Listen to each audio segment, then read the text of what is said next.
నమస్తే. House wives అందరూ నాలాగే ఆలోచిస్తారా? లేదా నేనే ఇలా ఆలోచిస్తున్నానా? లేదా కొందరు ఇలా ఆలోచిస్తారా? అర్థం కావట్లేదు ఏంటనుకుంటున్నారా?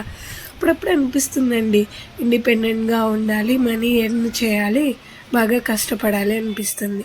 మళ్ళీ వెంటనే ఇంట్లో పనే చాలా ఉంటుంది. ఇంకా మళ్ళీ ఇవన్నీ ఏం చేస్తాంలే అనిపిస్తుంటుంది. అలాగే పిల్లల మీద కూడా అంతేనండోయ్. పిల్లలని కోప్పడకూడదు, ప్రశాంతంగా ఉండాలి అనిపిస్తుంది. తీరా వాళ్ళు చేసే అల్లరికి తెలియకుండానే ఫ్రస్ట్రేషన్, కోపం వచ్చేసి వాళ్ళ మీద కోప్పడుతూ ఉంటాం. బట్ ఇవి చేసినప్పుడు, నచ్చిన పని చేస్తున్నప్పుడు ఒక సాటిస్ఫాక్షన్ అయితే ఉంటుంది కదండి. సో నా డౌట్ ఏంటంటే, నేను మాత్రమే ఇలా ఆలోచిస్తుంటానా? హౌస్ వైఫ్స్ అందరూ ఇలాగే ఆలోచిస్తుంటారా ఏంటి? కామెంట్ చేయండి. అలాగే కనిపిస్తున్న వీడియోలోని ప్రోడక్ట్స్ ఏమైనా మీకు కావాలంటే నెంబర్కి వాట్సాప్ చేసి ఆర్డర్ ఇవ్వండి. అలాగే వీడియో ఎడిటింగ్ సరిగ్గా రాలేదు, సో లాస్ట్లో ఏ ప్రోడక్ట్స్ చూపించానో అవి పిక్ పెట్టేసేయాను. లైక్ చేయండి, సబ్స్క్రైబ్ చేయండి. Thank you for watching.